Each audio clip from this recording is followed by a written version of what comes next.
Hello बच्चों, myself Rahul Chhawda from Jain academy Sikar. और अपन ने फर्स्ट यूनिट जो है इलेक्ट्रोस्टैटिक्स बड़े ही अच्छे से कंप्लीट कर ली थी।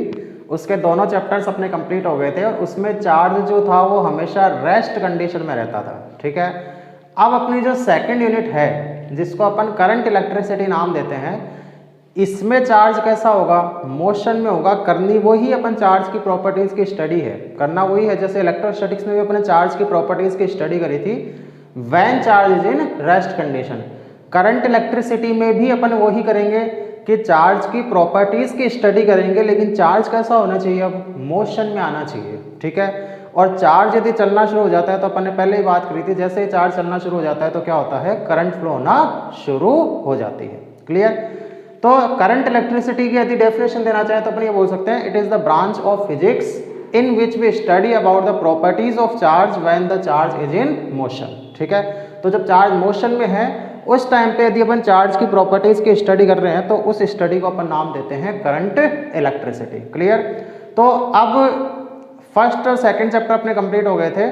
थर्ड चैप्टर से वही पेन कॉपी नोट्स वोट्स सब बनाने के लिए बैठ जाओ, अच्छे से तैयारी करो, अच्छे से नोट्स बनाओ। फर्स्ट और सेकंड चैप्टर यदि नहीं भी पढ़े ढंग से तो स्टार्ट कर सकते हो थर्ड चैप्टर से, क्योंकि इसमें फर्स्ट और सेकंड चैप्टर का इतना लिंक नहीं है थर्ड के अंदर। जितना सेकंड चैप्टर में फर्स्ट का लिंक था उतना अब थर्ड चैप्टर में इतना लिंक नहीं है।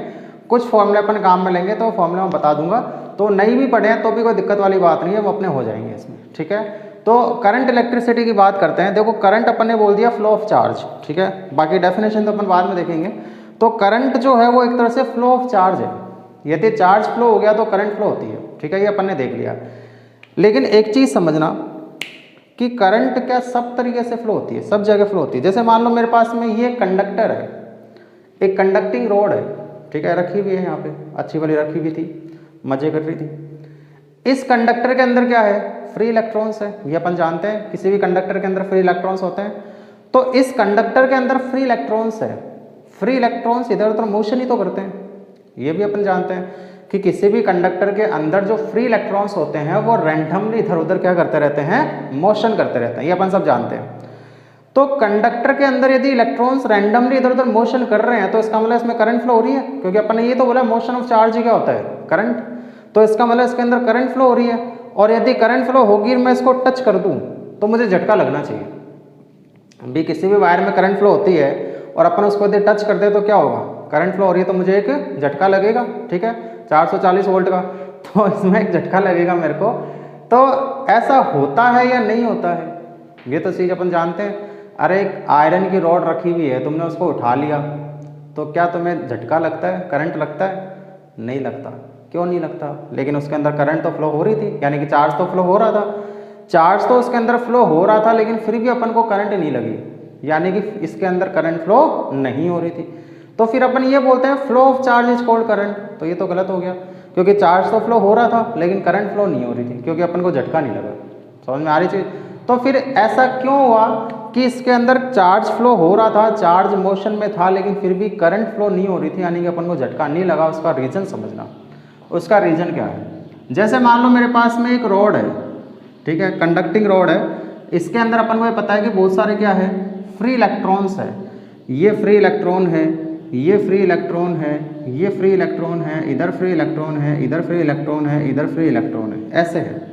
ठीक है, अब ये फ्री इलेक्ट्रॉन देखा जाए तो कुछ इधर भाग रहा होगा, कुछ इधर भाग रहा होगा, कुछ उधर भाग रहा होगा, कुछ इधर भाग रहा होगा, कुछ इधर भाग रहा होगा, कुछ इधर भाग रहा होगा। रैंडमली तो मोशन करते हैं भाई, इनको पता नहीं है किधर जाना है। इधर जा रहे थे, जैसे मान लो इधर जा रहे थे, इससे टकराए, टकरा के उधर चले गए। ठीक है, उधर किसी दूसरे से टकराए, टकरा के उधर चले गए। तो ये इलेक्ट्रॉन जैसे मान लो ये इससे इधर कोई इलेक्ट्रॉन होगा, ठीक है, इससे कोलिजन करेगा, कोलिजन करके मान लो उधर चला गया, इधर किसी इलेक्ट्रॉन से कोलिजन किया, इधर आ गया। तो रैंडमली इधर उधर वाइब्रेशन करते रहते हैं, यानी मोशन करते रहते हैं। तो रैंडमली जब इधर उधर मोशन करते रहते हैं तो अब एक चीज समझना, मैं यदि इस वायर में कोई क्रॉस सेक्शन एरिया ले लूँ, ये कोई सा भी ले लो, ठीक है, कहीं पर भी, चाहे यहाँ ले, चाहे यहाँ ले, चाहे यहाँ ले, चाहे यहाँ ले, एक मैंने पर्टिकुलर क्रॉस सेक्शन एरिया ले लिया इसका, कहीं पर भी, इस क्रॉस सेक्शन एरिया से जितने इलेक्ट्रॉन उधर पास होते हैं उतने ही इलेक्ट्रॉन इधर पास होते हैं। तो नेट फ्लो कितना हुआ इस क्रॉस सेक्शन एरिया से? 0 हुआ कि नहीं हुआ? जब रैंडमली मोशन होता है तो इस पर्टिकुलर क्रॉस सेक्शन एरिया से यदि 5 इलेक्ट्रॉन उधर चले गए होंगे तो 5 इलेक्ट्रॉन इधर आ गए, तो इस पर्टिकुलर क्रॉस सेक्शन एरिया से net flow of charge is 0। तो नेट फ्लो ऑफ चार्ज यदि 0 होता है तो उस कंडीशन में करंट भी क्या होती है? 0 होती है, यानी कि इसमें कोई करंट फ्लो नहीं हो रही। ऐसे ही इसके अंदर जितने भी क्रॉस सेक्शन एरिया में ले लूँ कंडक्टर के अंदर, जब तक अपन ने कुछ नहीं लगाया, केवल ये ऐसे रखी हुई है रोड, तो इसमें इलेक्ट्रॉन इधर उधर मोशन तो कर रहे हैं, लेकिन इस पर्टिकुलर क्रॉस सेक्शन एरिया से जितने इलेक्ट्रॉन उधर जाएंगे उतने ही इलेक्ट्रॉन इधर आएंगे, यानी कि जितना नेगेटिव चार्ज उधर जाएगा उतना ही नेगेटिव चार्ज इधर आ जाएगा। तो इससे नेट फ्लो जो होगा वो क्या हो जाएगा? 0 हो जाएगा। और नेट फ्लो 0 होते ही इसके अंदर करंट कितनी होगी? 0 होगी। इसलिए अपन बोलते हैं किसी भी कंडक्टर में चार्जेस तो इधर उधर मोशन में रहते हैं लेकिन करंट फ्लो नहीं होती, यानी कि अपन को झटका नहीं लगता, क्योंकि किसी यूनिट क्रॉस सेक्शन एरिया से नेट फ्लो ऑफ चार्ज क्या होता है? 0 होता है। तो अपन करंट की डेफिनेशन देना चाहें तो अपन ये नहीं बोल सकते it is the rate of flow of charge, अपन क्या बोलेंगे? It is the rate of flow of charge through a particular cross section area.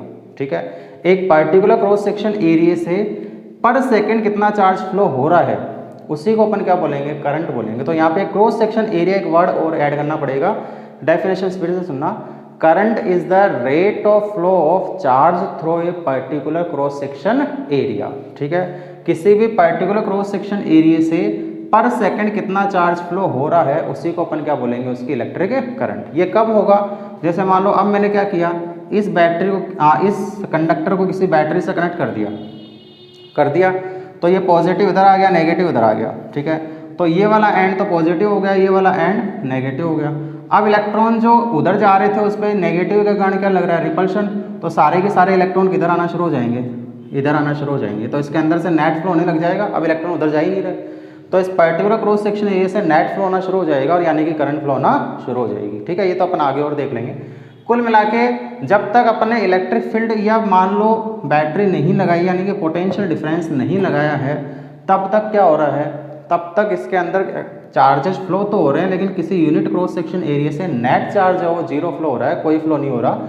इसलिए इस कंडक्टर से कोई करंट फ्लो नहीं हो रही है। मैं इसको टच भी करता हूँ तो मुझे कोई करंट फील नहीं होती है। ठीक है, लेकिन यदि मैंने इसको किसी बैटरी से कनेक्ट कर दिया इसके एंड्स को, तो अब इस unit particular cross section area से नेट फ्लो होने लग गया चार्ज का, तो पर सेकेंड इससे जितना चार्ज फ्लो होगा उसी को अपन नाम क्या देंगे? Electric current.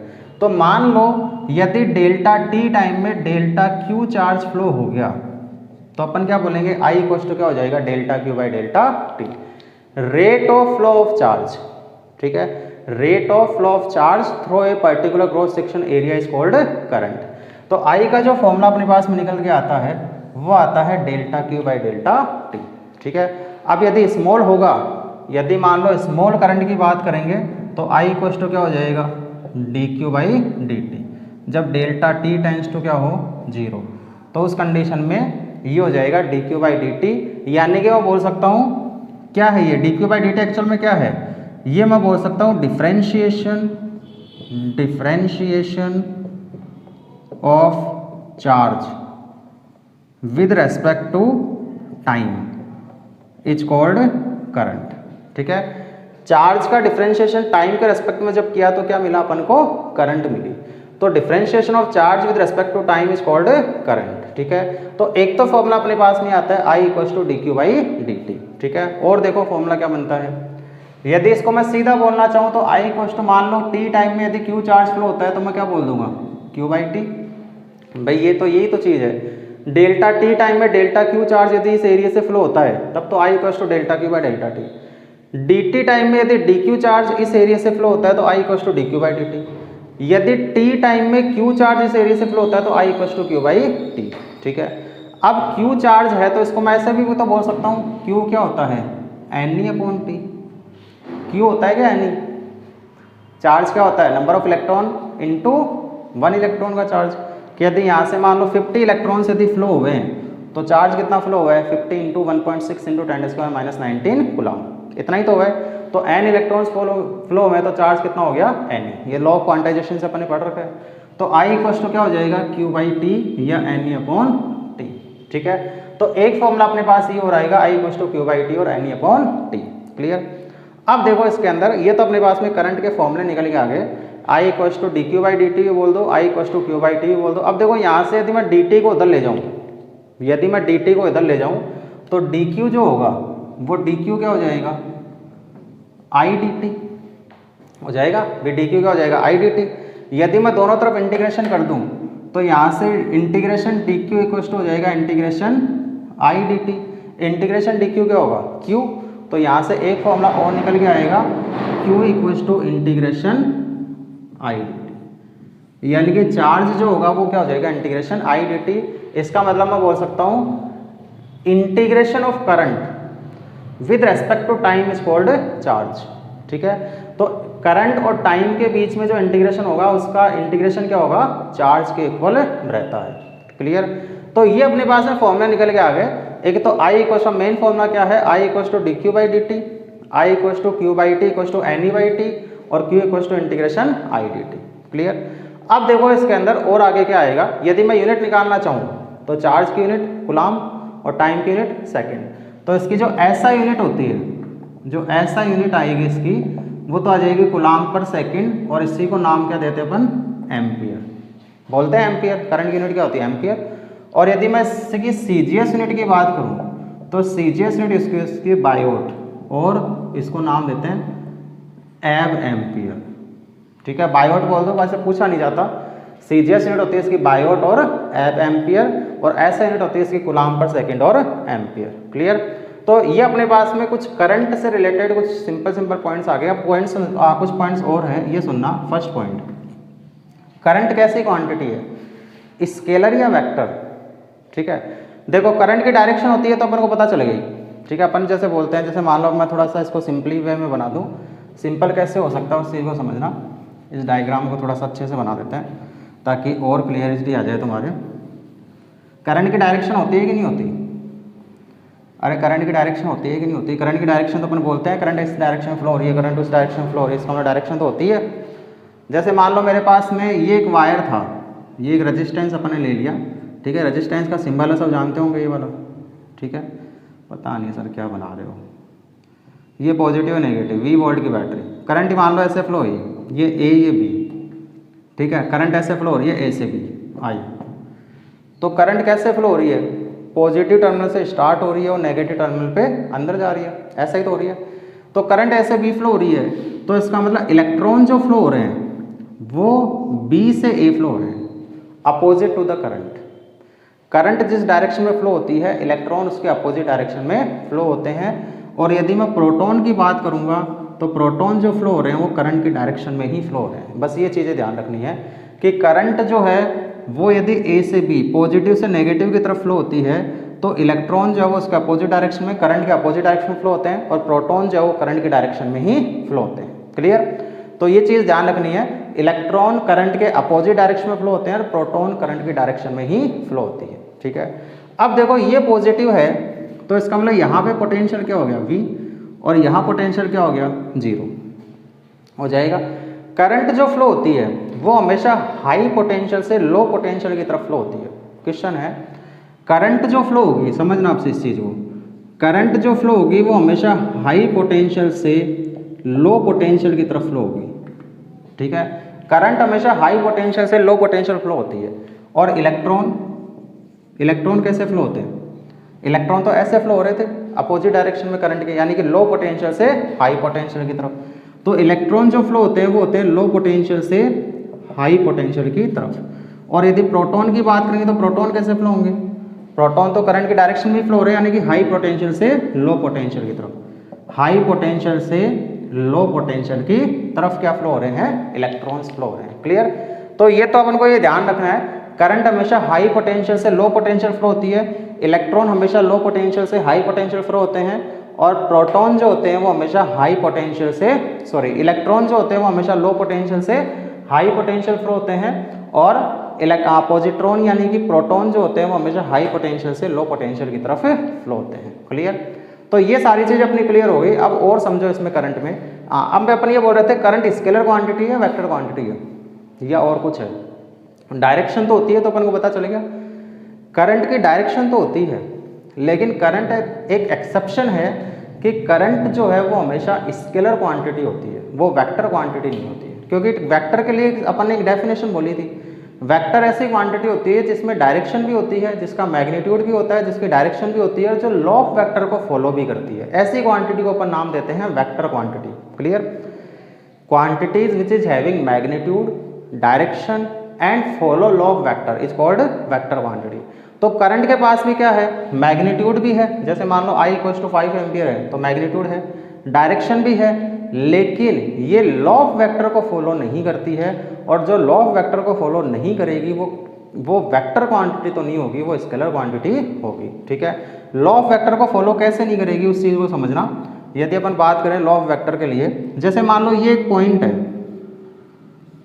इसमें ऐसे कोई करंट आ रही होगी, ठीक है, मान लो वायर लगे हुए हैं बहुत सारे, यहाँ 5 एम्पियर करंट आ रही है, इसमें मान लो 2 एम्पियर करंट आ रही है, इसमें मान लो 3 एम्पियर करंट जा रही होगी। अब मुझसे पूछा गया इस वायर में कितनी करंट फ्लो हो रही है, ठीक है, और किधर हो रही है।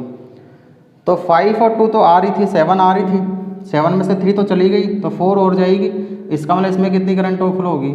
4 एम्पियर करंट फ्लो होगी। तो ये अपन ने क्या इसमें कोई डायरेक्शन वायरेक्शन ली अपन ने, मतलब वेक्टर ऐसा तो नहीं किया। अब देखो इस वायर को यदि मैं इधर उधर घुमा भी दूँ, ऐसा थोड़ा सा इधर शिफ्ट कर दो, इधर शिफ्ट कर दो, तो क्या इसकी वैल्यू चेंज होगी? नहीं होगी। ठीक है? इसका मतलब ये करंट आ रही है या जा रही है, केवल इस पर डिपेंड करता है वो कौन सी डायरेक्शन से आ रही है या कौन सी डायरेक्शन से जा रही है, उस पर कोई फर्क नहीं पड़ता। तो अपन ने यहाँ पे कहीं पर भी लॉ ऑफ वेक्टर काम में नहीं लिया, क्योंकि लॉ ऑफ वेक्टर लगाते तो अपन बोलते रूट में I1 का स्क्वायर प्लस I2 का square plus 2I1 I2 cos theta, लेकिन ऐसा फॉर्मूला तो अपन नहीं काम में लिया रिजल्टेंट निकालने के लिए। भी अपन को रिजल्टेंट निकालना था, रिजल्टेंट निकालने के लिए अपन ऐसा फॉर्मूला तो काम में नहीं लिया कि रूट में I1 का स्क्वायर प्लस I2 का square plus 2I1 I2 cos theta. इन दोनों के बीच का एंगल तो नहीं देखा अपन ने कि कितना एंगल बन रहा है, कोई फर्क नहीं पड़ता कितना ही बन रहा हो। ठीक है? इसका मतलब यहाँ पे लॉ ऑफ वेक्टर काम में नहीं लिया अपन ने, करंट का क्या किया है? एल्जेब्रिक सम किया है। तो करंट का जब ऐसी फिजिकल क्वांटिटी जिनका एल्जेब्रिक सम होता है, वो क्वांटिटीज कैसी होती है? स्केलर क्वांटिटीज होती है। ठीक है? वो वेक्टर क्वांटिटीज नहीं होती है। तो ऐसी क्वांटिटीज जिनका एल्जेब्रिक सम किया जा सकता है, वो क्वांटिटीज कैसी होती है? स्केलर क्वांटिटी होती है। तो करंट का भी एल्जेब्रिक सम ही हो रहा है, पॉजिटिव में है तो पॉजिटिव में लेना है, नेगेटिव में तो नेगेटिव में लेना है। तो इसका मतलब ये क्या है? एल्जेब्रिक सम कर रहे हैं, और एल्जेब्रिक सम हमेशा स्केलर क्वांटिटी का ही होता है, वेक्टर क्वांटिटी का नहीं होता है। ठीक है? तो इसका मतलब करंट कैसी क्वांटिटी हो गई? करंट जो है वो कैसी क्वांटिटी हुई? स्केलर क्वांटिटी हुई, ये वेक्टर क्वांटिटी नहीं है। क्लियर? तो करंट हमेशा हाई पोटेंशियल से लो पोटेंशियल फ्लो होती है, इलेक्ट्रॉन लो से हाई की तरफ फ्लो होते हैं, प्रोटॉन हाई से लो की तरफ फ्लो होते हैं। ठीक है? अब एक चीज़ और समझना कि जैसे मान लो ये कंडक्टर है, यूँ समझना इस चीज़ को। ठीक है? ये कंडक्टर है और मैंने इसको किसी बैटरी से कनेक्ट कर दिया। ठीक है? तो इसमें करंट ऐसे फ्लो हो रही है, इस तरह से हो रही है ऐसे। जब भी किसी कंडक्टर से करंट फ्लो होती है तो कंडक्टर हमेशा इलेक्ट्रिकली न्यूट्रल होता है। जब भी किसी कंडक्टर से करंट फ्लो होती है तो कंडक्टर हमेशा इलेक्ट्रिकली न्यूट्रल होता है, ना तो उस पर पॉजिटिव चार्ज होता है ना उस पर नेगेटिव चार्ज रहता है। क्यों? समझना, इसमें से यहाँ से जैसे मान लो अपन करंट ऐसे फ्लो हो रही है तो अपन क्या मानेंगे? प्रोटॉन का फ्लो मानेंगे। ठीक है? क्योंकि अपन ने बोला कि प्रोटॉन जिस डायरेक्शन में फ्लो होते हैं उधर ही करंट फ्लो होती है। एक्चुअल में तो कौन फ्लो होते हैं? इलेक्ट्रॉन। एक्चुअल में तो इलेक्ट्रॉन ही फ्लो हो रहे हैं, लेकिन अपन क्या मानेंगे? प्रोटॉन जिधर फ्लो होते हैं उधर ही करंट फ्लो होती है। तो इसका मतलब ये हो गया, यहाँ से जितने प्रोटॉन इंटर हुए हैं यहाँ से उतने ही प्रोटॉन बाहर निकल गए। अभी यदि I करंट फ्लो हो रही है ऐसे, तो पर सेकंड यहाँ से जितने प्रोटॉन इंटर हुए हैं पर सेकंड यहाँ से उतने ही तो प्रोटॉन बाहर निकल गए। तो इस पे चार्ज कितना रहा? जीरो चार्ज रहा। इसका मतलब जब भी किसी कंडक्टर से करंट फ्लो होती है तो कंडक्टर हमेशा इलेक्ट्रिकली न्यूट्रल रहते हैं। ये चीज़ इंपॉर्टेंट है, क्वेश्चन आया हुआ है। When current is flowing through the conductor then nature of conductor becomes neutral, positively charge, negatively charge, none of the above. ठीक है? तो कैसा होगा? न्यूट्रल होगा, क्योंकि जितना पॉजिटिव चार्ज अंदर जाएगा उतना ही पॉजिटिव चार्ज बाहर आ रहा है। पर सेकंड जितना अंदर गया पर सेकंड उतना ही बाहर आया, तो नेट कितना हो गया? 0 हो गया। समझ में आ रही चीज़? तो ये अपने पास में एक करंट से रिलेटेड जितनी बेसिक चीज़ें थी वो अपनी सारी कंप्लीट हो गई है। अब कुछ क्वेश्चंस देखते हैं। एक तो अपन को क्वेश्चन देखना है इस फॉर्मूले के ऊपर। ठीक है? एक क्वेश्चन अपन देखेंगे इस वाले फॉर्मूले के ऊपर। ठीक है? 2 फॉर्मूले के ऊपर अपन क्वेश्चंस देख लेते हैं। क्वेश्चंस क्या है इनके अंदर वो चीज़ और समझो। बारिश आ रही है, मौसम बड़ा अच्छा हो रहा है आज, बड़ा ही रोमांटिक मौसम है, पर क्या करें। आवाज़ आ रही होगी आप लोगों को बारिश की, है ना? अरे अरे बड़ी तेज़ बारिश आई है अभी। फील करो बारिश को, फील। चलो, सावन का महीना पवन कर शोर,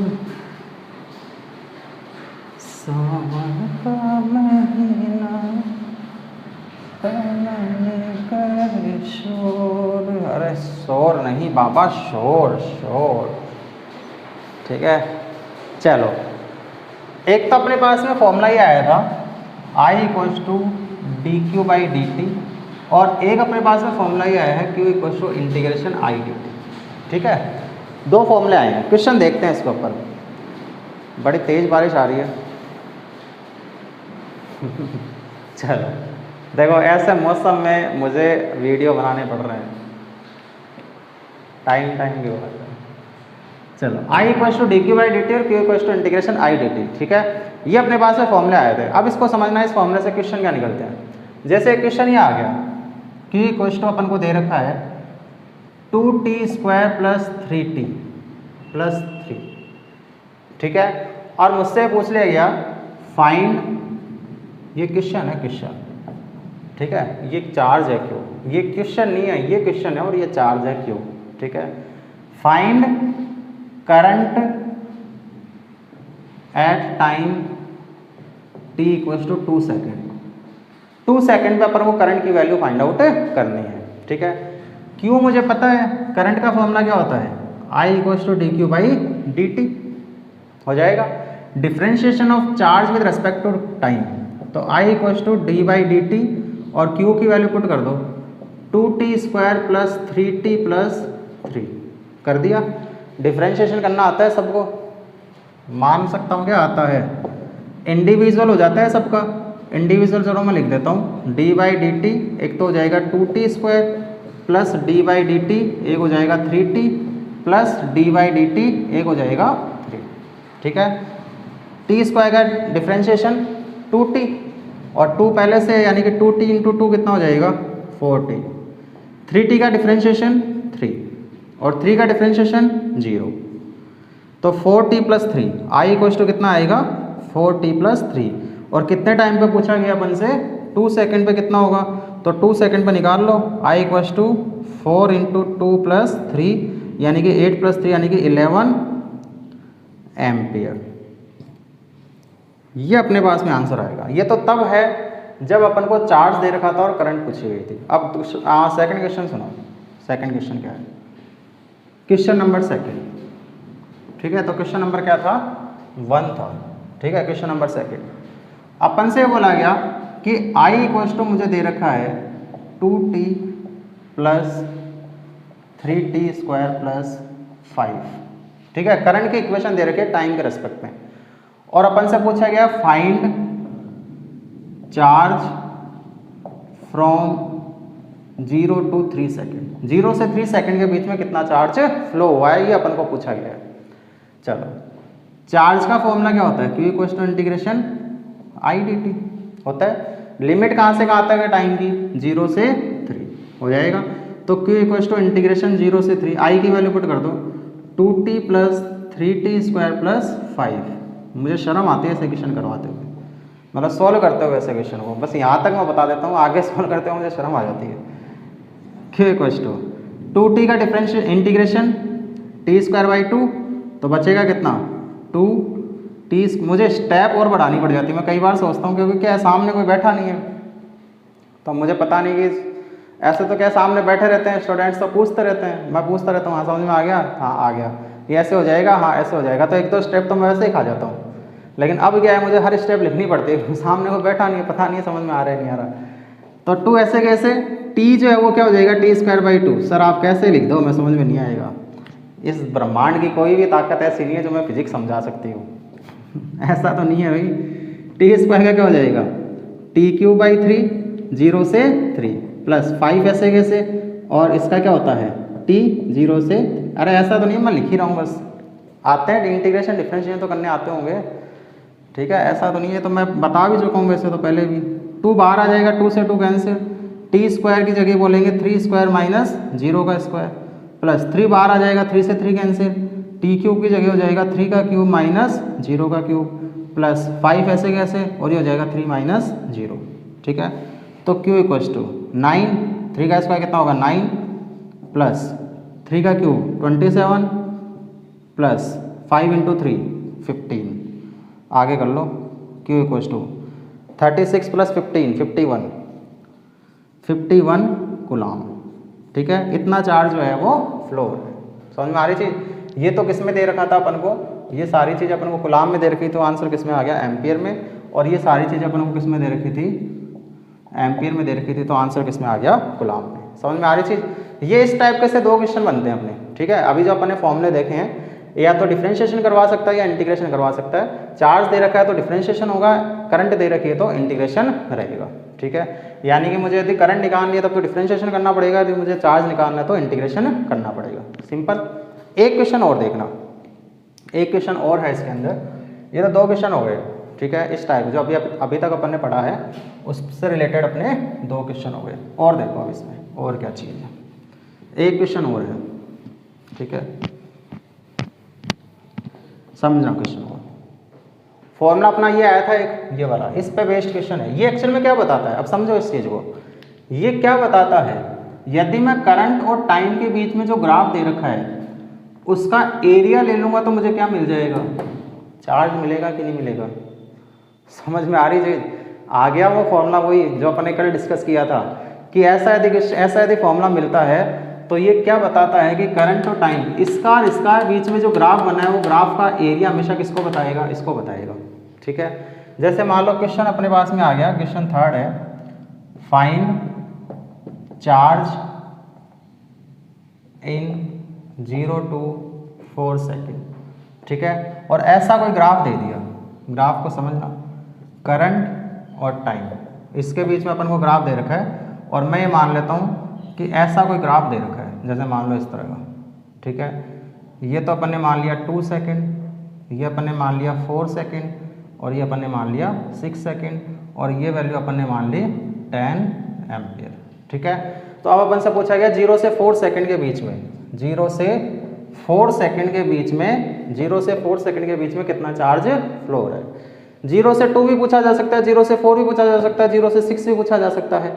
यदि मुझसे अब देखो 0 से 2 पूछा गया है, 0 से 2 पूछा गया है, तब तो कितना फ्लो हो रहा है, एरिया, चार्ज कितना फ्लो होगा, करंट और टाइम के बीच में जो एरिया बनता है वो एरिया ही किसके इक्वल होता है, चार्ज के।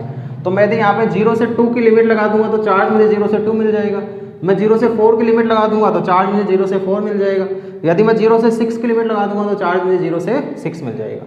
तो पहले 0 से 2 की बात करते हैं, तो इसका एरिया कितना है 1/2, भी ट्राइंगल बन रहा है, 1/2 बेस, बेस कितना है 2 और हाइट कितनी है 10, कितना आया 10 कूलम, ठीक है।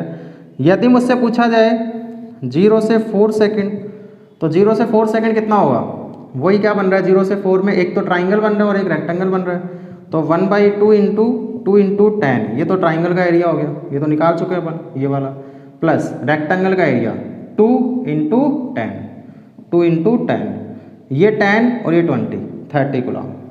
मुझसे पूछा जाता 0 से 6 के बीच में कितना होता, तो ये 3 बन रहे हैं इसमें 0 से 6 में, तो एक तो हो जाएगा 1/2 into 2 into 10 plus 2 into 10 plus 1/2 2 into 10 plus 2 into 10 plus ये वाला, ये कितना होगा 1/2 वही 2 इंटू 10, ठीक है। ये कितना है 2 और ये कितना है 10, तो ये तो कितना हो गया था 30, यहाँ तक तो 30 हो गया, और ये 10 और यानी कि 40 कूलम हो गया। तो 0 से 6 सेकंड कितना हो गया 40 कूलम। और पूछ लेगा, और क्या पूछा जा सकता है 2 से 6 सेकंड के बीच में, जैसे मुझसे पूछ लिया 2 से 6 सेकंड के बीच में, तो 2 से 6 के बीच में इसका एरिया प्लस इसका एरिया, ठीक है। तो 1/2 सॉरी ये तो इसका एरिया तो कितना है 2 इंटू 10 प्लस इसका एरिया कितना है 1/2 इंटू 2 इंटू 10, ठीक है, 20 प्लस 10 30 कूलम, ठीक है। तो जिसके बीच में पूछा गया अपन उतना ही इंटीग्रेशन कर देंगे, उतना ही एरिया का सम कर देंगे, तो आंसर अपना निकल के आ जाएगा। तो ये अपना जितने अभी तक अपने पढ़ा है करंट से रिलेटेड वो सारी चीज़ें अपनी कंप्लीट हो गई है। क्वेश्चन जितने अपन को करने थे वो सारे क्वेश्चंस अपने कंप्लीट हो गए हैं। अब नेक्स्ट एक टॉपिक आता है इसके अंदर करंट से ही रिलेटेड है, जिसको अपन बोलते हैं करंट डेंसिटी। ठीक है, अब उसको समझना कि करंट डेंसिटी क्या चीज़ है। ठीक है, डेंसिटी, डेंसिटी का मतलब समझते हो? डेंसिटी, डेंसिटी, डेंसिटी होती है। चलो, अरे पढ़ रहे हो अच्छे से, नोट्स वोट्स बना रहे हो, नोट्स बना रहे हो, बना रहे हो कि ना बना रहे हो? नोट्स बनाते हुए चलो, पढ़ते हुए चलो, डाउट हो तो पूछ लो, नहीं डाउट है तो मज़े करो, और नहीं पढ़ रहे हो तो और अच्छे से मज़े करो,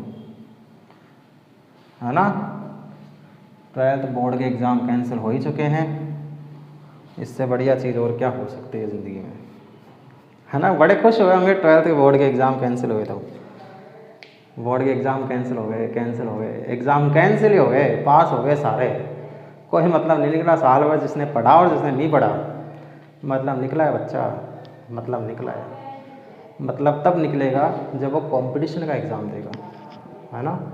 जिसने नहीं पढ़ा वो भी देगा और जिसने पढ़ा है वो भी देगा। 12th में तो चलो सारे पास हो गए, कोई दिक्कत नहीं है ना। 12th में तो सब पास हो लिए, लेकिन जब कंपटीशन में जाओगे ना तब पता चलेगा कि इसका क्या मतलब हुआ।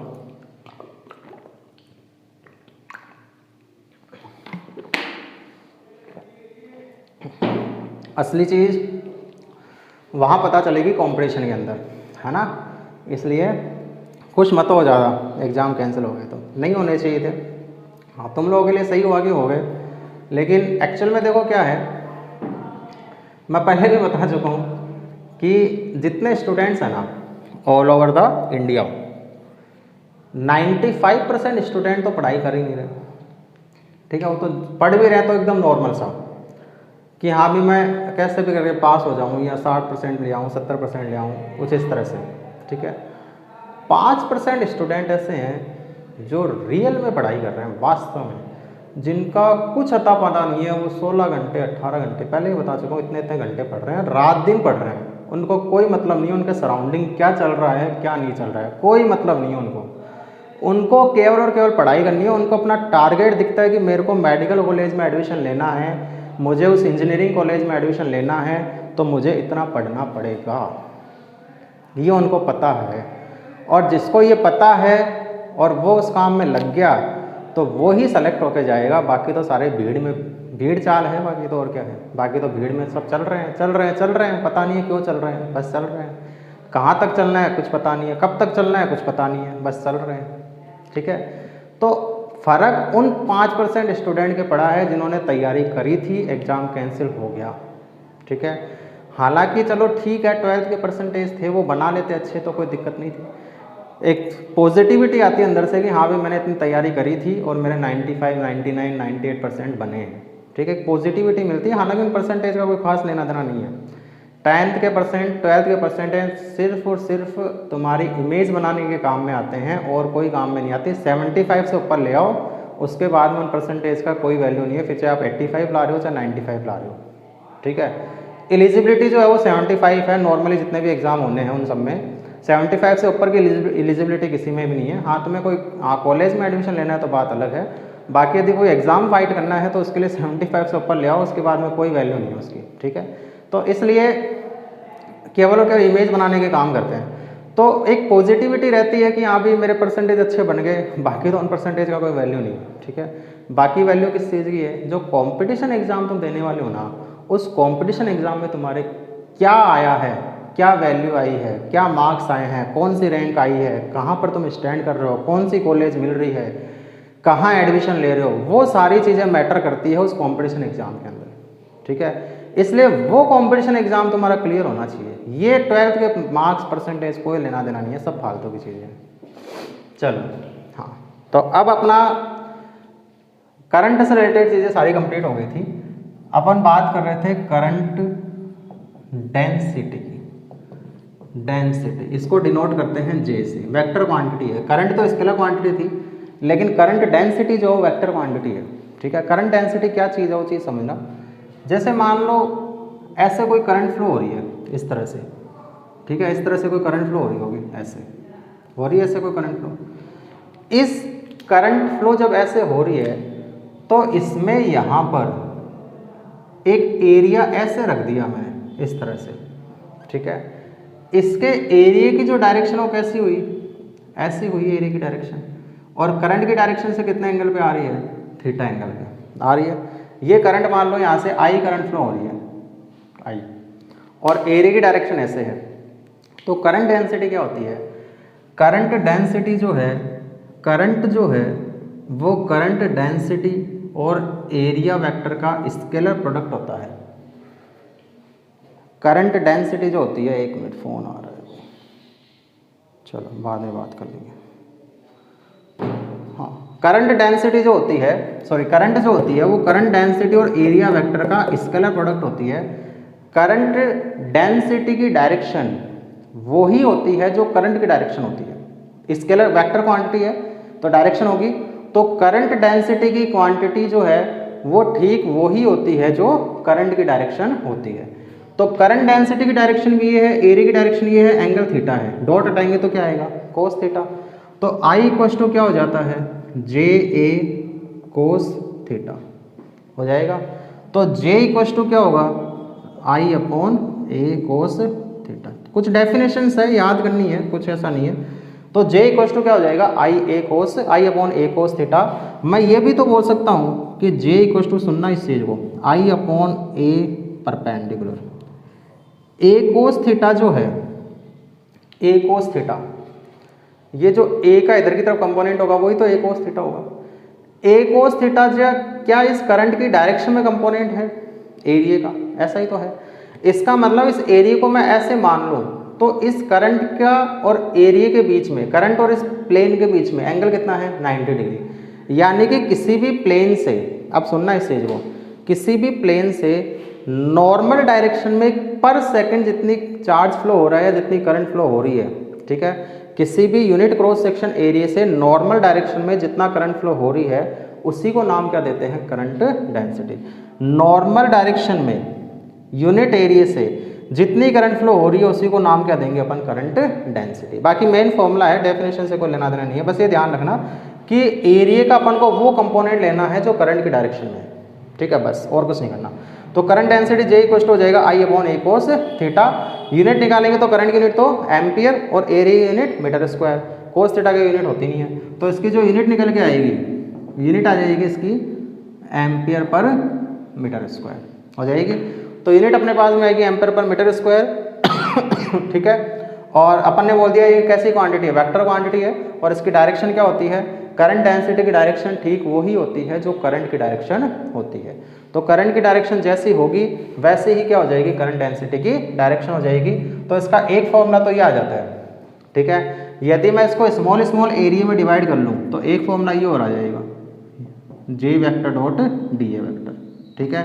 आई इक्वल टू क्या आ जाएगा, J vector dot D A vector. कर सकते हैं भाई, इस एरिया की जगह, पूरे एरिया की जगह यदि मैं इसका स्मॉल स्मॉल एरिया ले लूँगा तो आई इक्वल टू क्या हो जाएगा, J vector dot D A vector. Clear. तो आई इक्वल टू आ जाएगा integration J vector dot D A vector. एक क्वेश्चन सिंपल सा यदि मैं ले लूँ इसमें, यहाँ पे जे ले लिया, यहाँ पे ए ले लिया, ग्राफ कुछ ऐसा बन गया, ठीक है। जल्दी से कर देते हैं, 2 मीटर स्क्वायर 4 मीटर स्क्वायर, ये 10 एम्पियर पर मीटर स्क्वायर। मुझसे पूछ लिया गया फाइंड करंट फ्रॉम 0 से 4 मीटर स्क्वायर, ठीक है।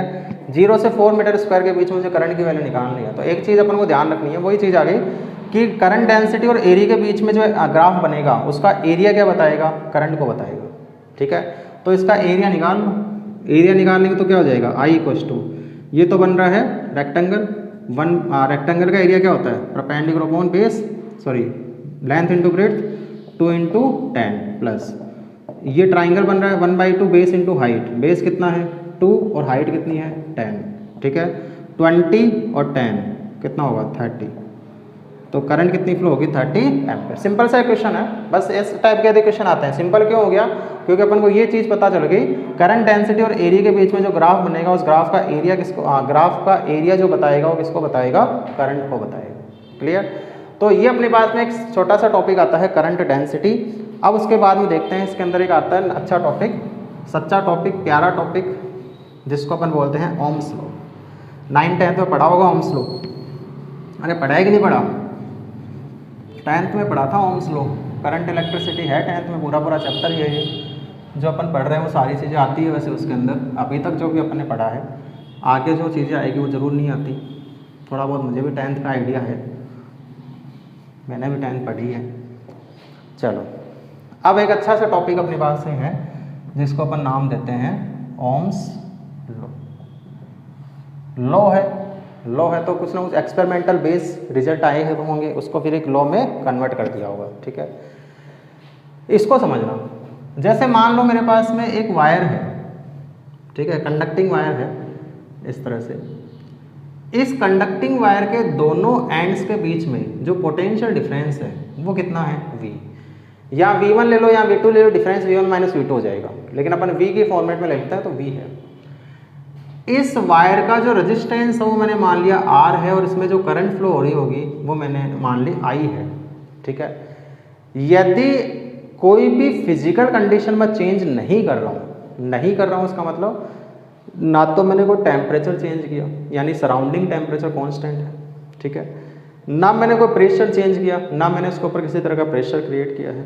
ठीक है, ना मैंने कोई ह्यूमिडिटी चेंज करी है, कुछ चेंज नहीं किया। यानी कि एक्सटर्नल जो भी फिजिकल कंडीशंस है लाइक टेम्परेचर, प्रेशर, ह्यूमिडिटी, ये सब कांस्टेंट है, इनवेरिएबल है। तो उस कंडीशन में पोटेंशियल डिफरेंस जो होता है वो करंट के डायरेक्टली प्रोपोर्शन होता है, और इसी को बोलते हैं ओम्स लॉ। ठीक है, according to Ohm's law potential difference across the conducting wire is directly proportional to the current. ठीक है, तो जितना ज़्यादा पोटेंशियल डिफरेंस होगा करंट उतनी ही ज़्यादा फ्लो होगी। ठीक है, तो लेकिन अब ये कब होगी? जब फिजिकल कंडीशंस जो है वो क्या रहेगी? कांस्टेंट रहेगी। तो according to Ohm's law potential difference across the wire is directly proportional to the current when other physical conditions like temperature, pressure, humidity remain constant. ठीक है, ये इसकी डेफिनेशन है। डेफिनेशन फिर से सुनना, current is directly proportional to the potential difference across the wire when other physical conditions like temperature, pressure, humidity remain constant. ठीक है, आगे अपन देखेंगे कि violation of current Ohm's law भी आता है कि ओम्स लॉ से डेविएशन किस तरह से होता है। यदि यहाँ पर ही मैं टेम्परेचर को बढ़ा दूंगा तो ये ओम्स लॉ के अकॉर्डिंग नहीं चलेगा काम। ठीक है, तो V डायरेक्टली I अपने पास में आ गया कि जैसे जैसे करंट बढ़ाओगे जैसे जैसे पोटेंशियल डिफरेंस बढ़ाओगे वैसे वैसे करंट बढ़ेगी। प्रोपोर्शनल का साइन हटाते हैं तो कांस्टेंट आता है, कांस्टेंट आता है R। मेन फॉर्मूला अपना ये है V = RI, जहाँ पे R जो है इसको नाम देते हैं अपन रजिस्टेंस ऑफ वायर का रेजिस्टेंस। रेजिस्टेंस क्या होता है वो अभी आगे देखेंगे। तो R अपने पास में आ गया रेजिस्टेंस ऑफ वायर। क्लियर? तो यहाँ से R का जो फॉर्मूला आ गया वो क्या आ गया? V/I। तो रेजिस्टेंस का फॉर्मूला अपने पास में आया V/I। ठीक है, V potential difference, I current, unit volt पर एम्पियर। तो इसकी यूनिट जो निकल के आएगी, रेजिस्टेंस की जो यूनिट निकल के आएगी वो यूनिट आ जाएगी वोल्ट पर एम्पियर, और फिर इसको अलग से नाम देते हैं, क्या देते हैं? ओम, और ओम का सिंबल होता है ये वाला। ठीक है, सब जानते हैं, कोई नई चीज़ नहीं है। यूनिट इसकी वोल्ट पर एम्पियर बोल दो या ओम बोल दो, ओम ही अपन काम में लेते हैं और ये ओम का सिंबल है। ठीक है, डायमेंशन निकाल सकते हैं, डायमेंशन निकाल लोगे। V जो है वो तो पोटेंशियल डिफरेंस, उसकी डायमेंशन, V की डायमेंशन अपन को याद नहीं होती, लेकिन W/Q एक फॉर्मूला अपन को याद है, तो फॉर्मूला लगाना W/Q, और करंट की डायमेंशन अपन को याद होती है A। ठीक है, तो उससे अपन इसकी डायमेंशन भी निकाल सकते हैं। अब निकाल लोगे या निकाल के बताऊँ? R = क्या है? V/I। V क्या होता है? W/Q/I। ठीक है, तो W तो होता है M1L2 T-2 divide by, charge भी नीचे चला जाएगा, चार्ज की डायमेंशन A1 T1, करंट की डायमेंशन A1। अब इसको आगे सोल्व कर लो। तो डायमेंशन इसकी आएगी M1L2 T1 के ऊपर आगे T-1 हो जाएगा, तो यानी कि T-3, A1 मिलके A2, और ऊपर आगे क्या हो जाएगा? A-2। ये इसकी डायमेंशन आएगी। डायमेंशन निकालना आनी चाहिए। देखो मैं हर चीज़ की डायमेंशन बताऊंगा नहीं, डायमेंशन तुम्हें निकालना चाहिए, यूनिट जरूर मैं बताता रहूँगा। तो V = RI अपने पास में आ गया। ठीक है, और R हो गया रेजिस्टेंस, और R हो गया V/I। फॉर्मूला हो गया, ये यूनिट आ गई, ये डायमेंशन आ गई। ठीक है, अब देखो यहाँ से एक चीज़ समझना, यदि मैं V और I के बीच में ग्राफ बनाऊँ तो कैसा ग्राफ बनेगा? स्ट्रेट लाइन, डायरेक्टली प्रोपोर्शनल है। ठीक है, यदि ये एंगल थीटा है तो वी आई कर्व का जो स्लोप होगा tan थीटा वो किसके इक्वल होगा? tan थीटा क्या होगा? परपेंडिकुलर अपॉन बेस, परपेंडिकुलर किसके इक्वल है? v के, और बेस क्या है? i। तो tan थीटा क्या हो गया? v upon I. और v अपॉन आई किसके इक्वल है? r के। v अपॉन आई r के इक्वल है, इसका मतलब वी आई कर्व का जो स्लोप है वो किसको बताता है? रजिस्टेंस को बताता है। इक्वेशन अपन करेंगे जैसे कैपेसिटेंस वाले में किया था वैसा ही। और यदि मैं आई वी कर्व बनाता हूँ, यदि मैंने आई वी कर्व बना दिया तो ग्राफ तो ऐसा ही आना है, स्ट्रेट लाइन ऐसा ही आना है। एंगल क्या हुआ? ये थीटा, और यहाँ से यदि मैं स्लोप निकालूंगा tan थीटा, तो tan थीटा क्या होगा? परपेंडिकुलर अपॉन बेस, परपेंडिकुलर क्या है? i, और बेस क्या है? v। तो i upon v, I upon v किसके इक्वल होता है? 1 अपॉन आर। यानी कि आई वी कर्व का जो स्लोप होता है, i अपॉन वी किसके इक्वल है? 1 अपॉन आर के। आई वी कर्व का स्लोप तो किसको बताता है? रेजिस्टेंस का इनवर्स। वी आई कर्व का स्लोप किसको बताता है? रेजिस्टेंस के इक्वल। ठीक है, अब क्वेश्चन क्या है वो क्वेश्चन सुनना, समझ में आ रही चीज? ये वही चीज़ें हैं, मैं फास्ट इसलिए करवा रहा हूँ क्योंकि अपन पढ़ चुके हैं सब चीज़ें। ठीक है, कैपेसिटेंस में अरे v डायरेक्टली i है तो वी आई कर्व का स्लोप ही तो बनाएंगे। ये वी आई कर्व बना दिया, स्ट्रेट लाइन कर्व आएगा। स्लोप क्या होता है? परपेंडिकुलर अपॉन बेस, परपेंडिकुलर है v और बेस क्या है? i, और v अपॉन आई किसके इक्वल होता है? रेजिस्टेंस के। यानी कि वी आई कर्व का स्लोप तो किसके इक्वल है? रेजिस्टेंस के इक्वल है। यदि आई वी कर्व बनाएंगे तो आई में tan थीटा क्या होगा? परपेंडिकुलर तो आई हो गया, और बेस v हो गया, तो tan थीटा हो जाएगा आई। अरे tan थीटा तो परपेंडिकुलर अपॉन बेस होता है, ये तो पता है सबको, या ये भी नहीं पता? तो tan theta perpendicular upon base, तो ये हो गया 1 अपॉन आर। यानी कि आई वी कर्व का जो स्लोप होता है वो रेजिस्टेंस के इनवर्स के इक्वल होता है। अब एक क्वेश्चन सुनना, क्वेश्चन क्या है? क्वेश्चन ये है, मैंने बनाया v और i कर्व बना दिया, दो ग्राफ बनाए, दो अलग अलग कंडक्टर थे, यहाँ R1 रेजिस्टेंस लिखा, यहाँ R2 रेजिस्टेंस लिखा। ठीक है, अपन से ही पूछा गया which one is correct, which one is correct? R1 is more than I2, R2 is more than I1, third option है R1 इक्वल्स टू R2, और फोर्थ ऑप्शन है नन ऑफ द अबव। ठीक है, बताओ, सोचो, थोड़ा सा दिमाग लगाओ, क्या होगा? सोचो सोचो सोचो, दिमाग लगाओ।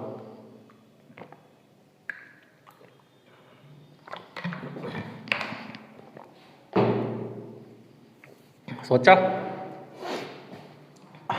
चलो, वी आई कर्व का स्लोप किसके इक्वल होता है? रेजिस्टेंस। जिसका स्लोप ज़्यादा उसका रेजिस्टेंस ज़्यादा, भाई जिसके लिए थीटा ज़्यादा उसका tan थीटा ज़्यादा, जिसका tan थीटा ज़्यादा उसका रेजिस्टेंस ज़्यादा। स्लोप कर्व है वो है कौन सा? वी आई कर्व का स्लोप, वी आई कर्व ही तो है। तो वी आई कर्व में जिसका स्लोप ज़्यादा उसका रेजिस्टेंस ज़्यादा। स्लोप किसका ज़्यादा? थीटा 2 है कि नहीं है? अरे थीटा 2 ज़्यादा है थीटा 1 से। थीटा 2 यदि थीटा 1 से ज़्यादा है, थीटा 2 यदि थीटा 1 से ज़्यादा है, तो tan थीटा 2 जो है वो tan थीटा 1 से ज़्यादा होगा, और tan थीटा 2 ज़्यादा है, इसका मतलब R2 की वैल्यू R1 से ज़्यादा है, और R2 की वैल्यू R1 से ज़्यादा है, तो करेक्ट कौन सा है? B है। क्लियर? इसी क्वेश्चन में यदि क्वेश्चन ऐसा आ जाता, ठीक है, ये तो एक क्वेश्चन था, और सेकंड क्वेश्चन और देखो, यदि आई वी कर्व बना दिया, आई वी कर्व, ठीक है, एक ऐसा बना और एक ऐसा बना, ठीक है, ये R1 ये R2। आई वी कर्व में क्या होगा? आई वी कर्व यदि बना है तो स्लोप जो है उसका इन्वर्स रेजिस्टेंस के इक्वल होता है। जिसका स्लोप ज़्यादा उसका रेजिस्टेंस कम।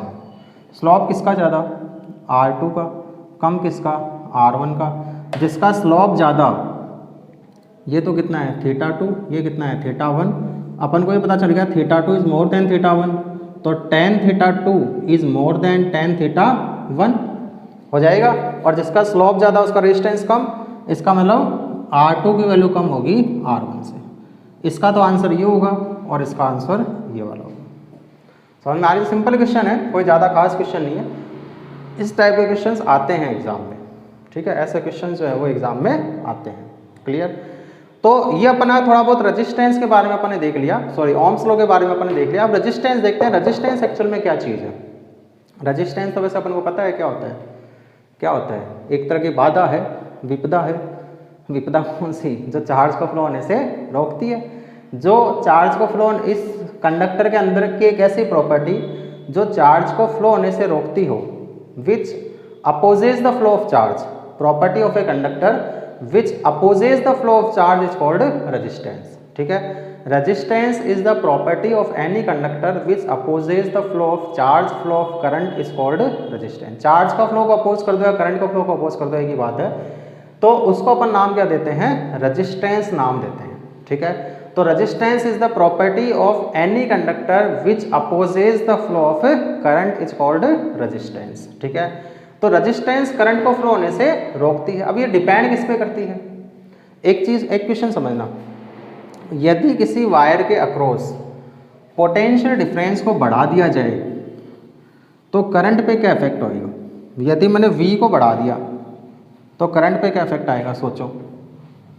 यदि किसी वायर के अक्रॉस पोटेंशियल डिफरेंस को बढ़ा दिया जाए तो करंट पर क्या इफेक्ट आएगा, वो चीज़ अपन को देखनी है, बताओ क्या आएगा, सोचो, थोड़ा सा दिमाग लगाओ।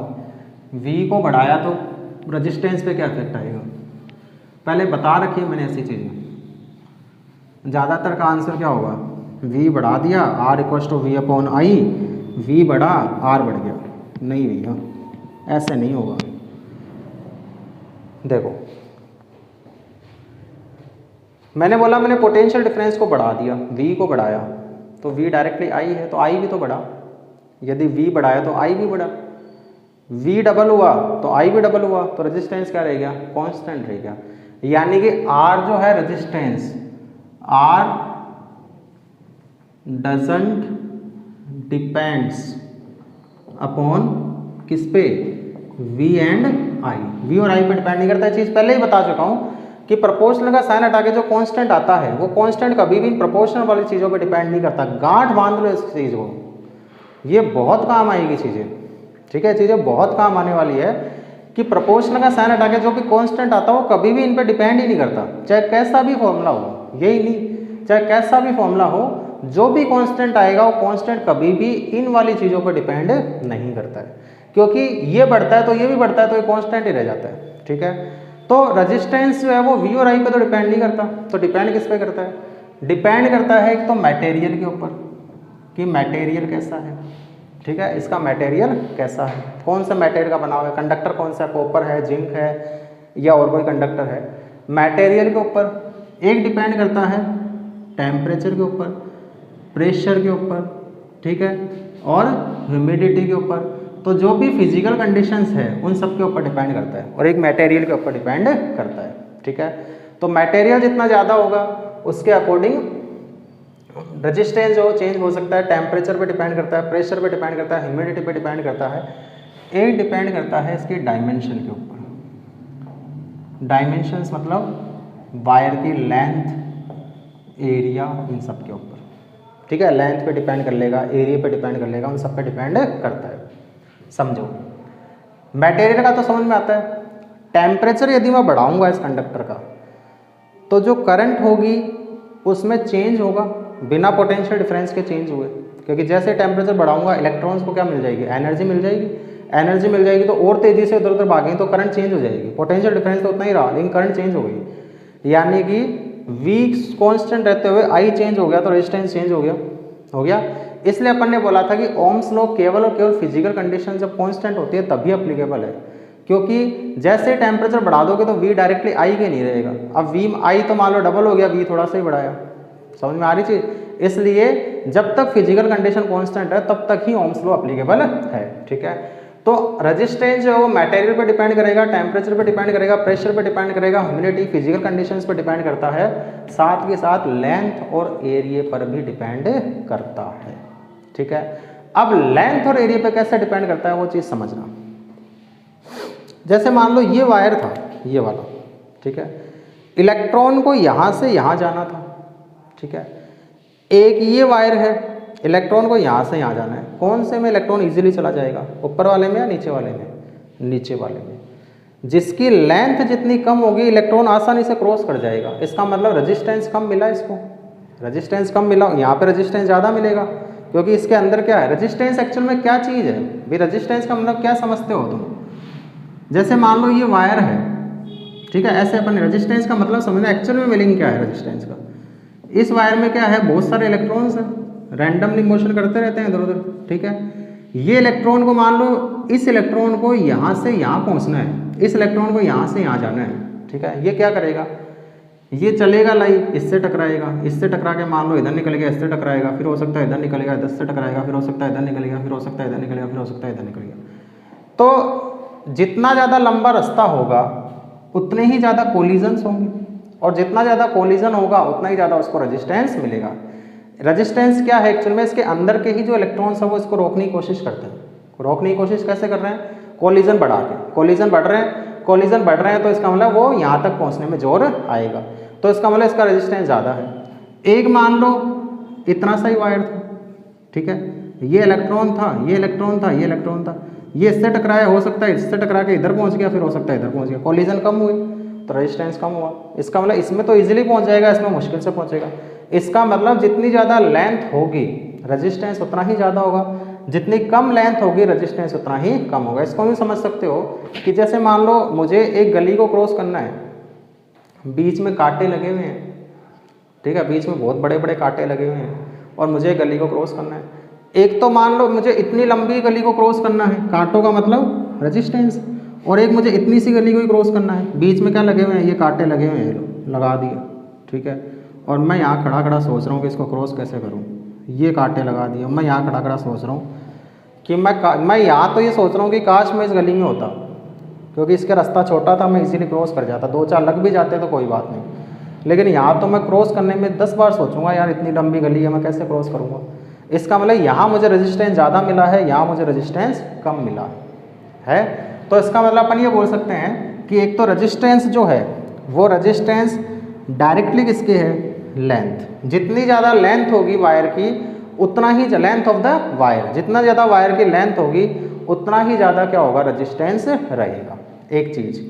दूसरा चीज़ अपन को देखना है एरिया, ठीक है। अब देखो एक तो ये इलेक्ट्रॉन को इस एरिया में से जाना था, एक मैं मान लो कि लेंथ तो उतनी ही है, समझ रहे हैं इस चीज़ को, ठीक है, या यूँ समझो कि अब मुझे यदि ये गली क्रॉस करनी है, ठीक है, कांटे इतने ही रहने हैं, कांटे तो चेंज नहीं होने चाहिए, नंबर ऑफ इलेक्ट्रॉन्स उतने ही रहने, कांटे उतने ही रहने।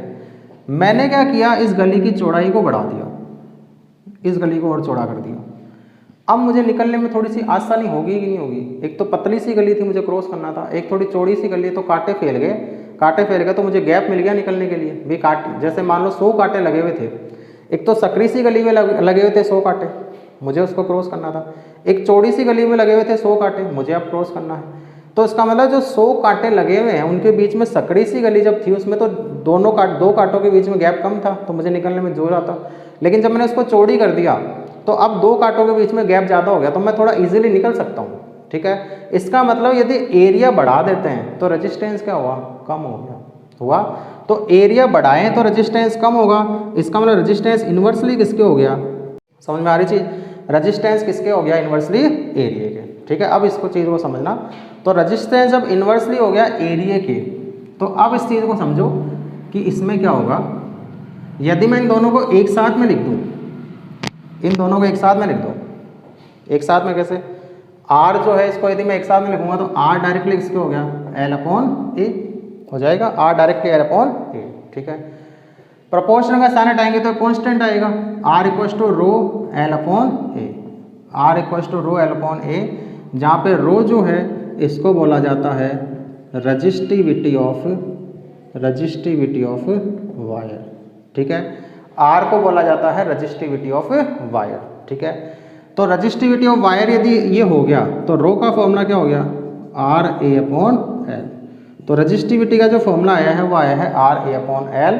इसकी यूनिट निकाल लो, रजिस्टेंस की यूनिट तो क्या होती है ओम, एरिया की यूनिट मीटर स्क्वायर और नीचे क्या है मीटर, मीटर स्क्वायर से 1 मीटर कैंसिल हो जाएगा, तो इसकी यूनिट जो आएगी वो क्या आ जाएगी, ओम इंटू मीटर। डायमेंशन निकाल लोगे, रेजिस्टेंस की डायमेंशन अपन निकाल चुके हैं, उसमें मीटर और ऐड कर देना, L1 और ऐड कर देना, तो इसकी यूनिट आ जाएगी रजिस्टिविटी की। तो इसकी यूनिट होती है ओम मीटर, ठीक है, ये तो इसकी यूनिट आती है, और फॉर्मूला ये आता है ρ = R/L। अब इसमें एक क्वेश्चन आता है, किसी वायर की लेंथ को डबल कर दिया जाए, ठीक है, या कोई वायर था, जैसे ये वायर था, इस वायर की लेंथ को हाफ कर दिया जाए तो इसकी रजिस्टिविटी पे क्या इफेक्ट आएगा। क्वेश्चन सोचना, मैं क्वेश्चन बता रहा हूँ केवल। इस वायर को मैंने काट के हाफ कर दिया तो इस वायर की रजिस्टिविटी पर क्या इफेक्ट आएगा, ये चीज़ अपन को देखनी है, ठीक है। तो वायर की लेंथ को हाफ कर दिया जाए तो रजिस्टिविटी पर क्या इफेक्ट आएगा, ये चीज़ अपन को देखनी है। या फिर मान लो इस वायर का क्रॉस सेक्शन एरिया को मैंने हाफ कर दिया तो रजिस्टिविटी पे क्या इफेक्ट आएगा, ठीक है। तो इस तरह से क्वेश्चन इसमें आते हैं, कोई वायर मेरे पास में है, उसको मैंने खींच के उसकी लेंथ को डबल कर दिया तो रजिस्टिविटी पे क्या इफेक्ट आएगा, ये भी एक तरह का क्वेश्चन है, ठीक है। तो ये क्वेश्चंस जो है वो अपन को देखने हैं, तो इन क्वेश्चंस को और देख लेते हैं। इन क्वेश्चंस में क्या है, जैसे मान लो एक क्वेश्चन अपन ये देख रहे हैं कि वायर को लेंथ को मैंने हाफ कर दिया तो रजिस्टिविटी पर क्या इफेक्ट आएगा, ठीक है। जैसे ये वायर था, ठीक है, ये वायर था, इस वायर की लेंथ को मैंने हाफ कर दिया तो रजिस्टिविटी पर क्या इफेक्ट आएगा। मैंने अभी एक चीज़ बताई थी यदि याद हो, प्रोपोर्शन का साइन हटा के जो कांस्टेंट आता है वो कांस्टेंट कभी भी इन चीज़ों पर डिपेंड नहीं करता है। यदि मैं लेंथ को हाफ कर दूंगा तो रेजिस्टेंस भी तो हाफ हो जाएगा, अरे होगा कि नहीं होगा। यदि लेंथ को हाफ कर दिया जाए तो रेजिस्टेंस भी हाफ हो जाएगा, लेंथ हाफ कर दी, रेजिस्टेंस हाफ कर दिया, दोनों हाफ हो गए, रजिस्टिविटी क्या रहेगी, कांस्टेंट रहेगी। यानी कि रजिस्टिविटी ना तो लेंथ पे डिपेंड कर रही है ना एरिया पे डिपेंड करती है, दोनों पे डिपेंड नहीं करती, डिपेंड किस पे करती है, मटेरियल के ऊपर। अब आ गई चीज़ कि मटेरियल कौन सा है उसके अकॉर्डिंग रजिस्टिविटी जो है वो चेंज होती है, ठीक है। रजिस्टिविटी डिपेंड करती है मटेरियल के ऊपर, और रजिस्टिविटी एक्चुअल में क्या चीज़ है उस चीज़ को समझना। अपने पास फॉर्मूला ये आया है रजिस्टिविटी का, रजिस्टिविटी का फॉर्मूला क्या आया है, RA/L। यदि A जो किसी वायर का क्या हो 1 मीटर स्क्वायर, लेंथ क्या हो 1 मीटर, तो रो किसके इक्वल हो गया, R के, ठीक है। इसका मतलब रजिस्टिविटी अपन क्या बोल सकते हैं, resistivity is equal to the resistance of wire of having unit cross section area and unit length, ठीक है। और क्या बोल सकते हैं, a wire having cross section area unit and having unit length is equal to the resistance of resistivity, ठीक है। उसका रेजिस्टेंस जो किसके इक्वल हो जाएगा, रजिस्टिविटी के इक्वल हो जाएगा। वायर की लेंथ को हाफ कर दो, डबल कर दो, 10 गुना कर दो, 50 गुना कर दो, कितना भी कर दो, रजिस्टिविटी पर कोई इफेक्ट नहीं आएगा। ऐसे वायर के क्रॉस सेक्शन एरिया जो है उस क्रॉस सेक्शन एरिया को यदि अपन चेंज भी कर देंगे तो भी रजिस्टिविटी पर कोई इफेक्ट नहीं आएगा। क्लियर है यहाँ तक। तो ये अपने पास में रजिस्टिविटी आ गई कि रजिस्टिविटी जो है वो एक्चुअल में क्या चीज़ें हैं और किस किस पर डिपेंड करती है। अब इसमें अपन ने दो चीज़ें देख ली, एक तो रेजिस्टेंस देख लिया, एक रजिस्टिविटी देख ली, ठीक है। अब दो चीज़ें और हैं, दो चीज़ें कौन कौन सी, डेफिनेशन है, बाद में क्वेश्चंस देखेंगे इसके। एक तो होता है कंडक्टेंस और एक होता है कंडक्टिविटी, ठीक है। जैसे रेजिस्टेंस होता है वैसे ही होता है कंडक्टेंस, और जैसे रजिस्टिविटी होती है वैसे ही होता है कंडक्टिविटी, ठीक है। तो अब इनको और समझो इसमें क्या चीज़ें हैं, क्योंकि अपने टर्म्स जो है वो आगे अपन जो पढ़ेंगे वो सब में काम आएंगे। तो नेक्स्ट अपने पास में आता है कंडक्टेंस। नेक्स्ट जो है वो अपने पास में है कंडक्टेंस, इसको डिनोट करेंगे G से, ठीक है। अपन ये बोलते हैं, डेफिनेशन है याद रखना है, conductance is the inverse of resistance, बस, ठीक है। कंडक्टेंस जो है वो रेजिस्टेंस का इनवर्स होता है, इस चीज़ को ध्यान रखना है। Conductance is the inverse of resistance. Unit क्या हो जाएगी, रेजिस्टेंस यूनिट ओम होती है, उसकी उल्टी कर दो तो ओम इनवर्स जो होगी वो उसकी यूनिट होगी, ओम इनवर्स बोल दो, या फिर इसको एक और नाम देते हैं साइमन, ठीक है, साइमन, ठीक है। एस से जिसको नोट करते हैं, ओम इनवर्स बोल दो, साइमन बोल दो। अब रेजिस्टेंस इस पे डिपेंड कर रहा है, उसी पे कंडक्टेंस डिपेंड कर जाएगा। रेजिस्टेंस डिपेंड किस पे करता है, मटेरियल पे, लेंथ पे, एरिया पे, टेम्परेचर पे, प्रेशर पे, ह्यूमिडिटी पे। तो जो कंडक्टेंस है वो भी किस पे डिपेंड कर जाएगा, length, area, temperature, pressure, humidity, ठीक है, मटेरियल, इन सब के ऊपर कंडक्टेंस जो है वो डिपेंड करता है। फिर आर का जो अपने पास में फॉर्मूला था, आर इक्वल टू फॉर्मूला क्या था, ρL/A, इसका उल्टा कर दो तो जी का फॉर्मूला आ जाएगा 1/R यानी कि A/ρL। ये किसका फॉर्मूला आ गया अपने पास में, कंडक्टेंस का फॉर्मूला आ गया, ठीक है। डिपेंड अपन ने देख लिया, यूनिट अपन ने देख ली, डायमेंशन जो है वो रेजिस्टेंस की जो डायमेंशन आएगी वो इसकी डायमेंशन आ जाएगी, ठीक है। नेक्स्ट अपने पास में आता है कंडक्टिविटी, कंडक्टिविटी, ठीक है। इसको डिनोट करेंगे अपन सिग्मा से। ये वो सिग्मा नहीं है, ये अलग सिग्मा है, ठीक है। वो सिग्मा अलग चीज़ थी, ये सिग्मा अलग चीज़ है, ठीक है। तो conductivity is the inverse of resistivity, ये भी डेफिनेशन है, conductivity is the inverse of resistivity, ठीक है। फिर रेजिस्टिविटी का फॉर्मूला क्या था, ρ=RA/L, तो कंडक्टिविटी का उल्टा कर दो L/RA। ये किसका आ गया, कंडक्टिविटी का फॉर्मूला आ गया। रेजिस्टिविटी डिपेंड करती थी मटेरियल के ऊपर, कंडक्टिविटी भी डिपेंड करेगी किस पे, मटेरियल के ऊपर, ठीक है। ना तो ये लेंथ पे डिपेंड करती है, ना ये एरिया पे डिपेंड करती है, और किसी चीज़ पे डिपेंड नहीं करती, ये डिपेंड किस पे करती है, मटेरियल के ऊपर डिपेंड करती है। क्लियर। तो ये छोटी छोटी डेफिनेशंस अपने पास में थी। तो अब देखो मैं यदि सारी चीज़ों को एक साथ में अपन पढ़ें तो एक साथ में अभी तक अपन ने क्या क्या पढ़ा है। एक तो अपन ने पढ़ा है I equals to D Q by D t, differentiation of charge with respect to time is called current. एक पढ़ा है Q equals to integration I d t, पढ़ा है कि integration of current with respect to time is called charge, या फिर current और time के बीच में जो ग्राफ बनता है उसका एरिया किसको बताता है, चार्ज को बताता है। एक अपन ने पढ़ा है करंट इक्वल्स टू होता है current density dot area vector, पढ़ा है।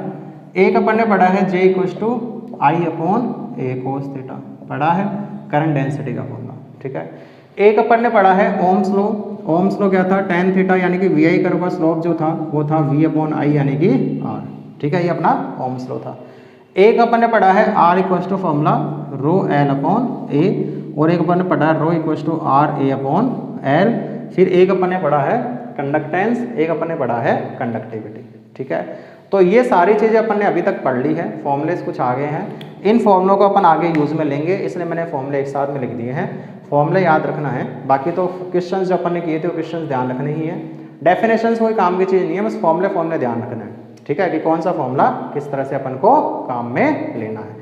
तो अपना थर्ड चैप्टर शुरू हो गया। नोट्स बनाते हुए चलना है, नोट्स बनाते हुए चलना है, नोट्स बनाते हुए चलना है। क्वेश्चंस जो भी कर रहे हैं उन क्वेश्चंस को लिखना है, मेन अपने न्यूमेरिकल्स ही है, न्यूमेरिकल्स को लिखते हुए चलना है। कोई डाउट आए तो फील फ्री होकर पूछना है, कोई दिक्कत नहीं है। पूरी एनर्जी, पूरे जोश, पूरे उमंग, पूरे जुनून के साथ में लग जाओ और तैयारी करो। कोई डाउट हो तो पूछो, किसी भी तरह का छोटे से छोटा डाउट हो चाहे बड़े से बड़ा डाउट हो, पूछ लो, तैयारी करो अच्छे से, ठीक है। तब तक पढ़ते रहो, मज़े करते रहो, and very all the best.